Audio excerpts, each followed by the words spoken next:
Hi guys and girls, I'm Obsidian Ant and welcome back to Elite Dangerous. As you can see, I'm out here in Jack Station and the place is now fully operational, meaning there's a universal cartographics allowing me to sell all my exploration data. What we're going to do then is sell some of this data and then head on over to the galaxy map and check out some of the systems I discovered.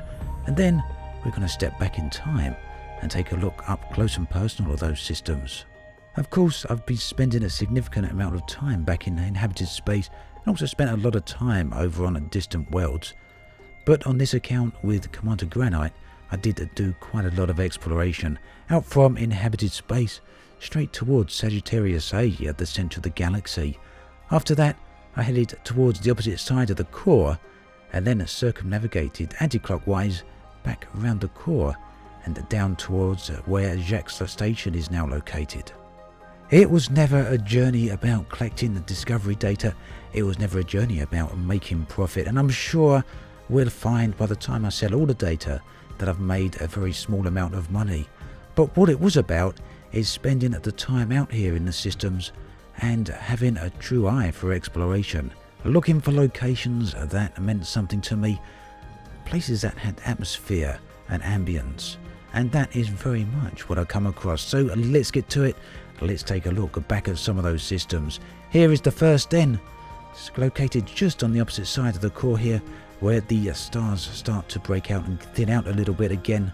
And here we find ourselves a rather nice water world. In fact, you can see there's a few water worlds here, but most notably is a water world that's actually a moon, something I never found too many of.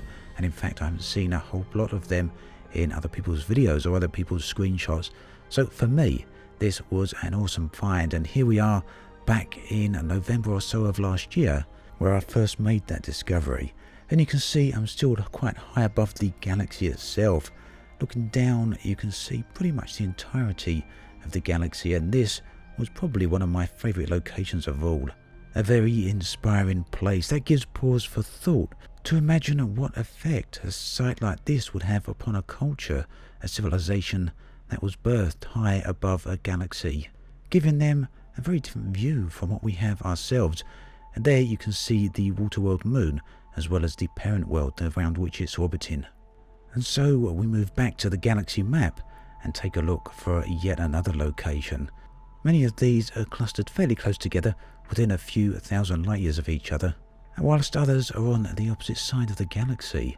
And right here you can see we're quite close to the nebula, and in fact we're going to go and head right inside that in a little while. And here you can see another water world, as well as a rather nice find, an ammonia world right off to the far edge of this particular system. All in all, the discovery data still really isn't worth that much until it accumulates via massive amounts of planets, massive amounts of systems discovered. But you can still make a reasonable amount of money through a number of water worlds, and especially ammonia worlds like this one. Now, unfortunately, I don't have the original footage of this particular system or this planet, so instead we can take a look at another discovery I made, which I think is no less impressive. In fact, CM4 stars this close together was a sight like none other.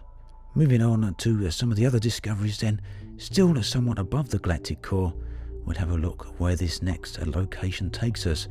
Shortly we should find ourselves in the midst of a nebula, but before we get to that, let's have a look at where this one takes us. And you can see we're right outside the borders of yet another nebula.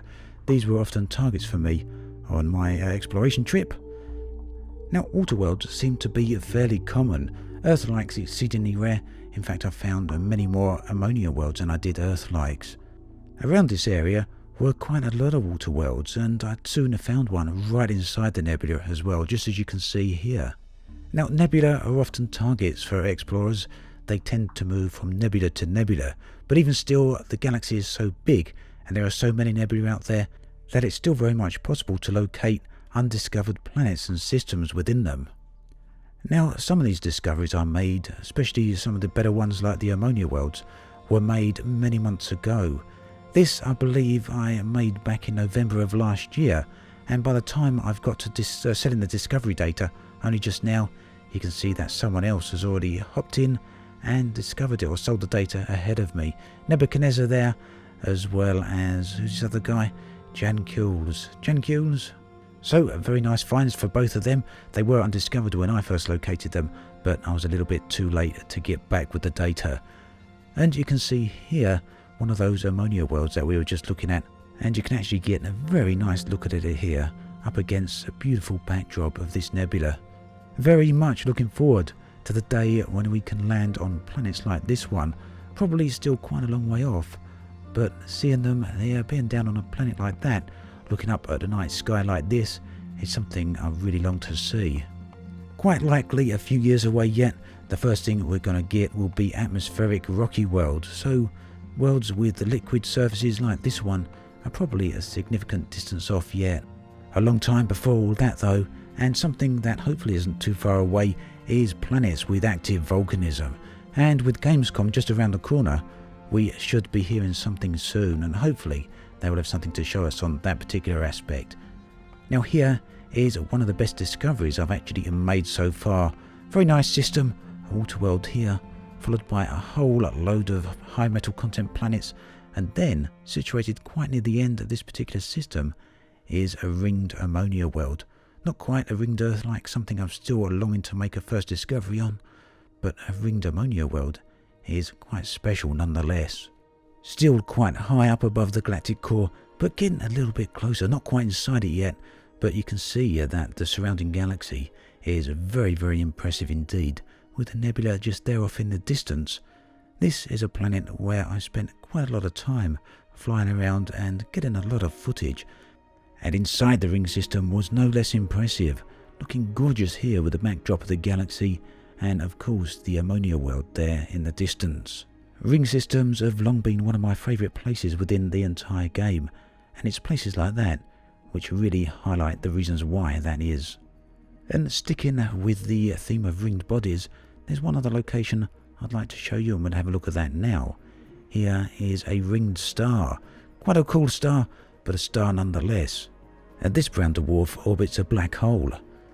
Due to the way the game works, not having any dual light sourcing, it means that the black hole doesn't cast any light on the ring system here, and neither is there any light cast from the brown dwarf itself, meaning that the ring systems are pure black. A very striking location, and very, very surreal. Now, I'll be selling the rest of my exploration data, and I'll be returning with another one of these videos at some point in the future, so we can go and check my old discoveries. As always, thanks for watching, and I'll catch you guys and girls next time.